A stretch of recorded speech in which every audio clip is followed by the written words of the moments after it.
This book of mine, World Made by Hand, by the way, is a post-oil novel set about 10, 15 years in the future. I thought that this subject demanded a somewhat different treatment than a strictly nonfiction treatment. Anyway, I've been asked to be a responder, and I'm not a decider. That's the good news. And my task is to try to clarify some of the important points, and of course, I'm not going to be able to touch on every important point that was made today. For better or for worse, we can see that this gathering tends to be dominated by males, okay? And there is a bias in the male race toward statistical analysis or bean counting. And I'm trying to put together the dark matter between the beans. This is the stuff that is not necessarily linear, and it's not necessarily rational. I think Matt Simmons best underscored this point very astutely when he introduced the notion of hoarding behavior in the face of scarcity, which may be, and I think Tom Whipple reinforced this point, may be finally the point where the public and our leaders recognize that we have a serious problem. And I think that they both managed to make this point very clearly.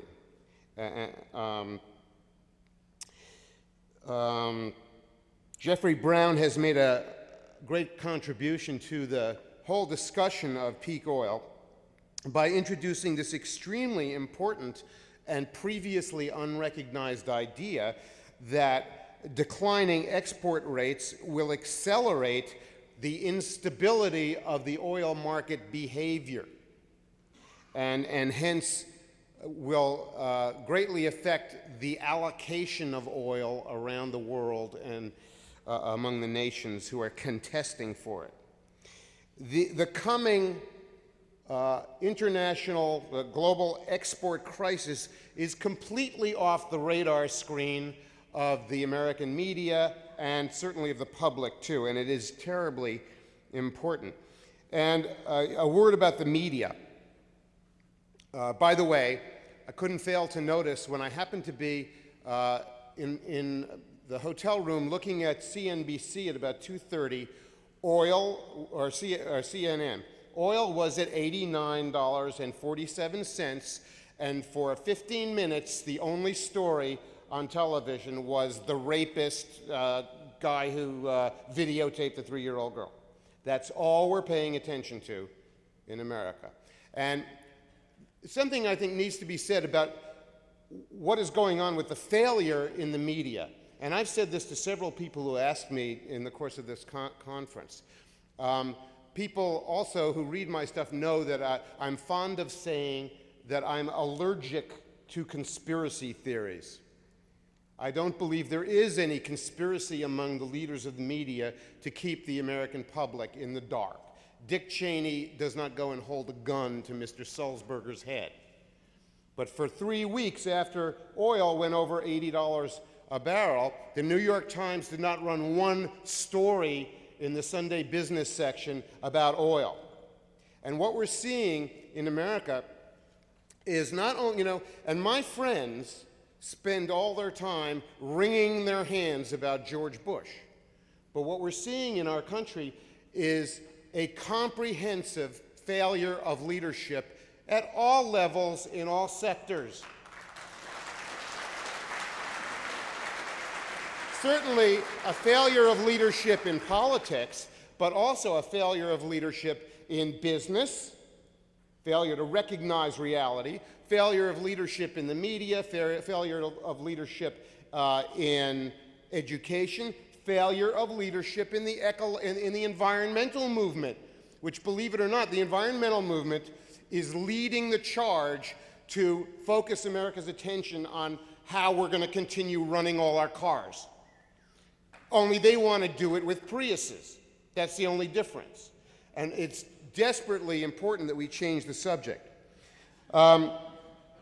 Both Chris Skrabowski and Tom Peters made excellent points about the importance of the oil nationalism picture that is now resolving, and how it will affect the behavior of nations in the face of declining supplies, and probably affect the operations of markets, especially insofar as we're going to see a lot of different arrangements made. Instead of nations all putting their oil on the futures markets in an open auction bidding process, we may see a great deal more of favored long-term contracts with favored customers.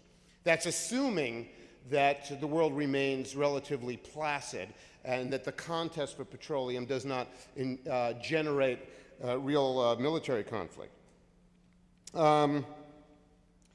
Robert Hirsch's key idea, which is related to the above, that precision is really impossible in estimating the impacts of all of these these many aspects of the problem that are all in flux, constant movement. And that really gets back to the dark matter between the beans that we're counting, because there's so much that we can't predict about the behavior of our systems and our markets. And I think that Robert also made a contribution, an important contribution, in labeling the current ethanol craze as a tragic situation, because we need to understand it in those terms.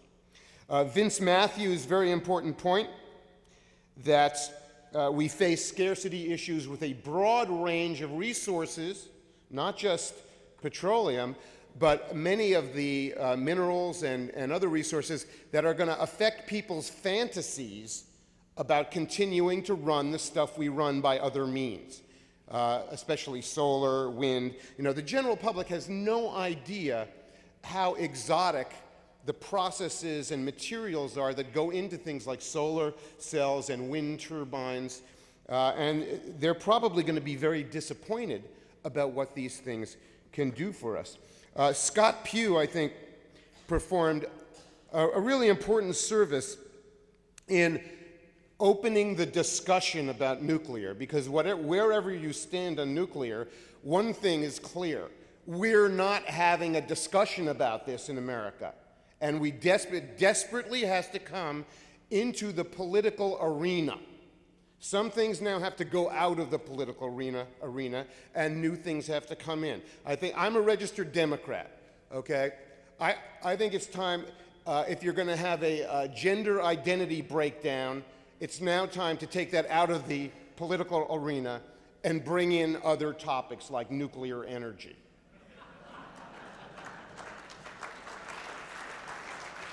Dr.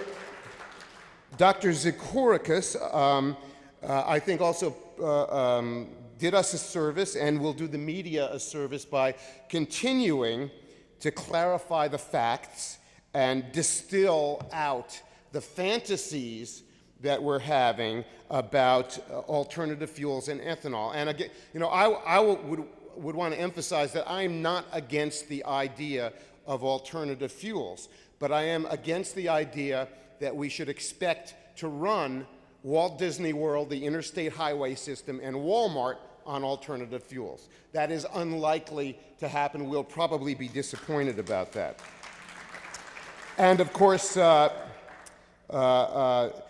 especially the connection that Dr. Zagorakis made between the fantasies about ethanol and the larger meta-fantasy about continuing to be a happy motoring utopia. Which brings me back to my final pet peeve, which is that we have to change. It is vitally important to change the subject. The only conversation that is going on in the mainstream public and indeed the media about peak oil is how we're going to keep on running all the cars by other means. We have a very long to-do list of things that are terribly important that we have to face, and we cannot just talk about running the cars. We have to reform agriculture. We have to reform the way we do commerce and trade. We have to reform the way we do education and the way we move from point A to point B, and the way we inhabit the terrain of North America. And these are all terribly important. We don't have time for hand-wringing. We don't have time for finger-pointing. We don't have time for being crybabies. And we don't have time anymore to talk about just running our cars. So anyway, these are some of the important points, and let's go on and have a good cocktail party.